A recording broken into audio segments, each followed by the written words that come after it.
Welcome back to the 8-week release journey with your boy Foxed. It is week 2, and today we are talking about songwriting and producing specifically related to my song that I'm releasing in 8 weeks called Flip Flop. We're gonna go over its origin stories. I'm gonna actually show you how I made it in Ableton, and then we'll also talk about why I'm releasing it now versus why it hasn't come out sooner. So let us get started. The origins of this song originate from a really random idea. I was walking downstairs at my old apartment and I had flip flops on, and I literally went because I flip and flop and flip, and then I realized like, oh, that could be a fun lyric for a song. So I took that and ran with it, and I put a house beat behind it, and I posted a little teaser of it on TikTok, and people really seemed to like it. So I was like, oh, maybe this track could have a future somewhere. So I sent it out to a couple of labels. They said no, and actually they didn't say anything at all. A year later. And then on a whim, I sent it to another label, one of which I've always wanted to be on, and they were like, yo, this is sick, we should release it. And I'm like, okay, cool, this is the best day of my life. So unfortunately though, as I said in the first video, it slipped through the cracks on their behalf, so it is not coming out on their label, but it is starting that fire in me to start releasing things on my own terms and not wait for anyone else anymore, because I am exhausted with waiting. Before we continue, I need to talk about one thing that is extremely important, and that is the conversation about depression. What is depression for someone that's not clinically depressed? Well, I have days where I don't want to get out of bed, or I have self-loathing issues and feel like I'm a failure, or have discussions that I don't feel like the music I make is very good and that no one actually gives a shit about listening to it. I'm in therapy, I've talked about it with a lot of other people. I still have enough willpower to get out of bed at the end of the day. Sometimes I deal with it better and sometimes I deal with it worse. However, the entire point of this series is to remind you that perseverance will be the best tool in your arsenal. The opportunities to learn, the opportunities to get rejected, and the opportunities to fail all push you in the best direction possible for you to become a better producer and a better musician and an all-around better person. Without further ado, let's actually produce this fucking song. The name of the song that I produced is called Flip Flop. Cause I flip and flop. Cause I flip and flop. I just love this song. Like it's not hard for me. This is one of my favorite songs for like me to dance to. So let's talk about the kick. I wanted something with a lot of punch that was also short. So I have only one kick here that's currently turned on, and that is with an actual synthesizer / sampler. It's called Big Kick. Shout out Taiki Newlight for recommending this to me. I use it all the time. Big Kick, you're able to shape essentially the body of a kick while also putting samples on top of a kick. Snappy clap. It's 150 milliseconds long. There's some overdrive, there's some reverb on it, and then the EQ. The hat is similarly, everything in the drum department was super short.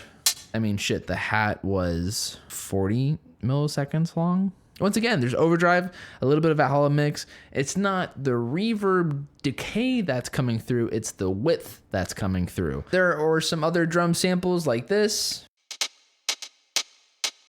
or you have also this thing, just as a constant kind of like rhythmic drive, and it happens all the time throughout the whole song. And then near the end of the backtrack, we'll hear the rides. Now for the intro drums and loops, I wanted kind of like almost like a Cuban like flair to it. I don't even know how to describe, because there's a Kontakt plugin, which we'll talk about in a little bit. It's called Cuba, and it's a horn. It's a Kontakt library. I'll show you, but it's fantastic, and it inspired me to find some drums that like fit that vibe. Now, everyone always says like, oh, you shouldn't just use a sample, you need to make it your own. Fuck that. It's a sample. People make it for you to do whatever you want with. fuck 'em. So if we go down to our not bass, we have our horn section here. And once again, I ran that through Kontakt. And this is a horn section in the Cuba Kontakt library. So that was like the mid-low section, and then I have the higher section. Now, fun fact for you, I am not musically trained at all. No, like never. I was first chair clarinet in middle school, and then I played guitar a little bit.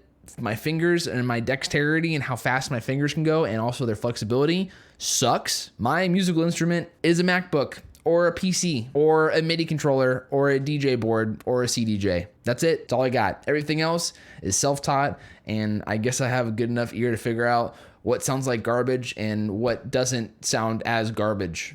Don't you love self-deprecation? If we go back to both of those, they sound a pairing like this.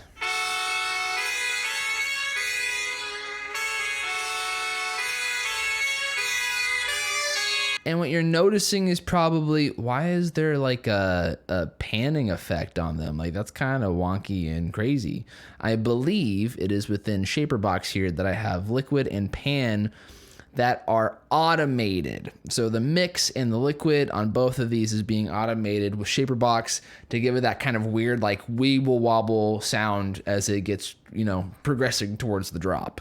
I think I've used Pixel Terror's sub drop in every single one of my songs because it's just so effective and so easy. I love it. I love it. There's nothing, I love it. So we have this cool, I think it was like a melodic, like, da da da da da da da da da, and I just reversed it and made it sweepy. And then I have a dong that I think I made. Nope, I made it. I love that. Okay, so we have a saw, we have an MG Low 12, there's some cutoff and some resonance, and it's a rev tail. So there's a 60-second decay reverb on that I have automated, and it goes up. That's it. That's literally this entire. Okay, this is a preset. It's Dreamy New Disco. I don't even remember plug. Oh, it's a Serum preset. I love that for me. So let's talk about that bass line.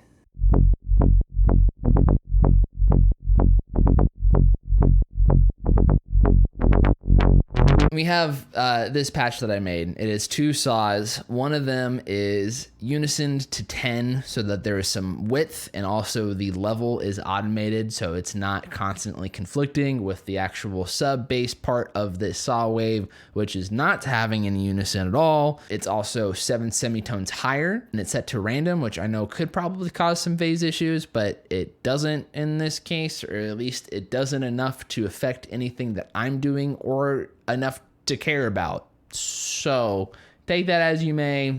Sorry, haters. It's automated in a way where it sounds plucky. That's what I wanted. I wanted a consistent sub bass that still had tonal qualities to it, that still kind of felt plucky. I love that tonality. There's not a single effect going on over here. I have this thing constantly going. Now, the moment you've been waiting for. Where did you get these vocals from? Did you find them on Splice? How did it happen such that you thought about flip-flops and then you had vocals involving flip-flops? It's me. It's me. It's my vocal. My voice sounds terrible. Me even editing this video later and having to hear myself talk about these things, I can't stand it. And it's sad because I actually love singing. And then when I hear myself singing, I'm like, ah! Now, if I turn everything off, because I flip and flop, because I flip and flop. Yeah. What I did here is that I have two layers going on. I have a standard gate, which I was given kindly by Sir Audio Tools. They gave me a free key to use, and I pretty much just gated what I needed to with the noise in the background, because if you could actually hear the instrumental going on as I was recording it. You don't want that in the final mix. Next is a Little Altar Boy, which I pitched down and then formatted up, similarly to how you would get a tonality for in the realm of Dom Dolla's Take It. I've always liked Little Alter Boy's Drive. I feel that it gives good character to vocals, even though Little Alter Boy as a whole creates some weird stereo field issues on occasion. So I try to not use this as much as I once did, because it actually kind of ruins the overall health of your vocals. So yeah, we have one section, we have another section. So this first section here is the normal standard gate, and the second section here is a reverbed, even like higher formatted vocal, and it sounds super wonky when you pair them together. It almost creates this weird like sound, which sounds like a cat dying otherwise. It just adds a really cool tail to it, that being that it's not the same format or the same pitch, it's the same sample, just a different pitch up, and it creates a different reverb tail, which really sounds super interesting. That's pretty much the whole song. There's a little B-side here, and then I echo it out. Cause I flip and flop. Cause I flip and flop. Cause I flip and flop. Cause I flip. So what is next after this? And that is a very good question, because once you make a song, what do you actually do with it? Remember that we are self-releasing. So that means that everything is going to be on you to figure out, including cover art, other visual resources. If you're not paying someone, do you know how to make them? We're going to go over that next week and talk about how I made the cover art and started to develop a marketing plan, a little bit of what I'm going to do and how I'm going to do this release, which, funny enough, also includes these videos. So until next time, I will see you guys next week. Peace out.